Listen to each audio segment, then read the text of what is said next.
एक बार अकबर बादशाह के उस्ताद पीर साहब मक्का से चलकर दिल्ली आए। रास्ता न जानने की वजह से उन्हें बड़ी मुश्किलों का सामना करना पड़ा था। अकबर बादशाह ने उनकी बड़ी आवभगत की। कुछ दिन आनंद लेकर पीर साहब मक्का लौट गए। जब पीर साहब चले गए तो अकबर बादशाह ने बीरबल से पूछा, बीरबल, क्या तुम्हारे भी कोई गुरु हैं जैसे कि मेरे पीर साहब हैं? यदि हैं तो वे कहाँ रहते हैं? कभी आते जाते भी हैं या नहीं? बीरबल ने जवाब दिया, जहाँ पनाह मेरे भी गुरु हैं, लेकिन वह बाहर रहते हैं, कहीं आते जाते नहीं।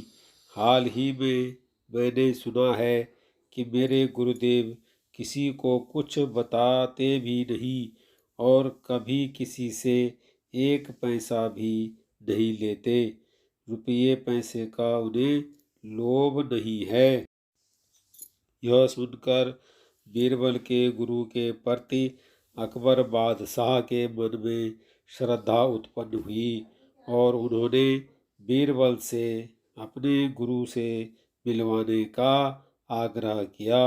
अकबर बादशाह से बातें करके जब बीरबल रास्ते में आए तो उन्होंने देखा कि लकड़ी बेचने वाले एक बूढ़े ने परिश्रम करके लकड़ियों का एक गट्ठर बांधा हुआ है।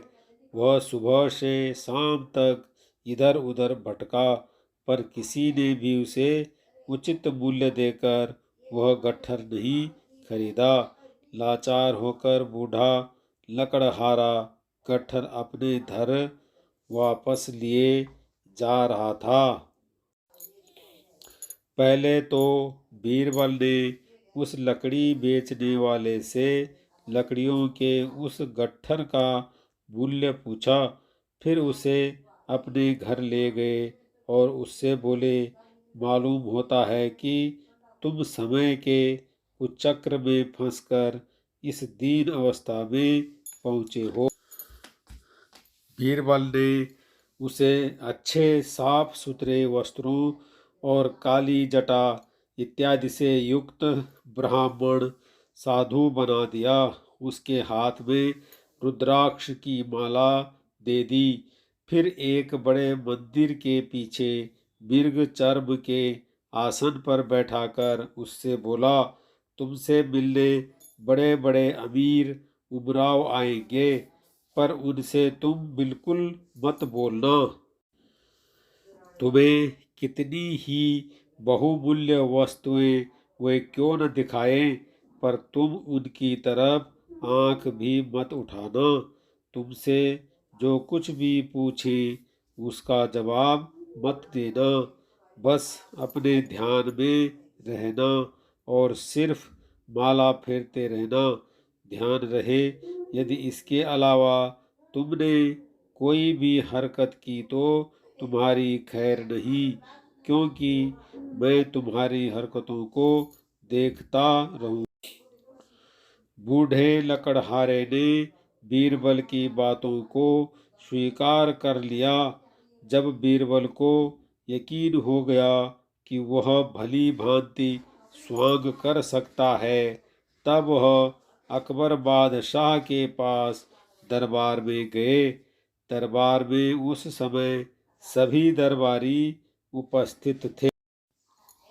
बीरबल ने अकबर बादशाह को अपने गुरु के आने की शुभ सूचना दी और कहा, पहले तो गुरुदेव ने दर्शन देने से इनकार किया, पर मेरे खुशामद करने पर वह पधारे हैं और मंदिर के पिछले हिस्से में आसन जमाए हुए हैं। उन्होंने आप लोगों को दर्शन देना भी स्वीकार कर लिया है, लेकिन मुझे साथ आने को मना कर दिया है। यदि मैं हठ करके जाऊंगा तो हो सकता है वह मुझे शाप दे दे। अतः आप और लोगों के साथ उनके दर्शन करने के लिए जा सकते हैं। बीरबल को छोड़कर अकबर बादशाह के साथ सभी दरबारी गुरुदेव के दर्शन करने के लिए गए। अकबर बादशाह ने गुरुदेव के सामने जाकर सादर मस्तक झुकाया, फिर बैठकर उनसे पूछा, गुरुजी, अपना निवास स्थान तथा शुभ नाम इस दास को भी बताने की कृपा करें। गुरुदेव भी किसी ऐसे वैसे के चेले नहीं थे। अकबर बादशाह की बातें सुनी अनसुनी करके वह अपने ध्यान में ही रहे।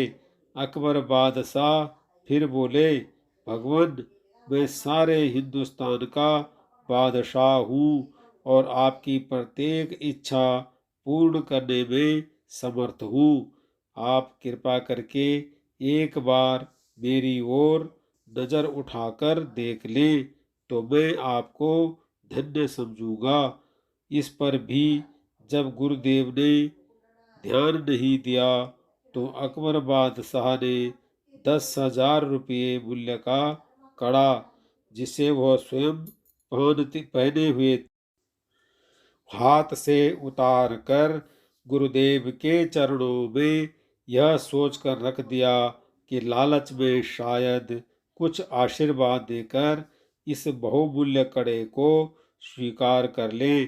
परंतु जब कुछ नतीजा न निकला तो निराश होकर अकबर बादशाह वहां से उठ खड़े हुए और बोले, जो आदमी अतिथि के साथ ऐसा व्यवहार करे उस कठोर हृदय से बातें करना भी मूर्खता है।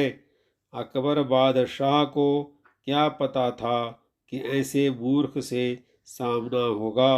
उन्होंने वह कड़ा बीरबल के यहाँ भिजवा दिया, क्योंकि दान की वस्तु बादशाह के महल में कैसे आ सकती थी। अगले दिन गुरुदेव का सारा हाल सुनाकर अकबर बादशाह ने बीरबल से पूछा, मूर्ख मिले तो क्या करना चाहिए? बीरबल बोले, उस समय चुप रहना ही अच्छा है। बीरबल के इस जवाब से अकबर बादशाह की रही सही मर्यादा पर भी पानी पड़ गया। उनका विचार था कि ऐसी बात कहकर वह बीरबल के गुरु को मूर्ख साबित करेंगे, पर उल्टे खुद मूर्ख बन गए।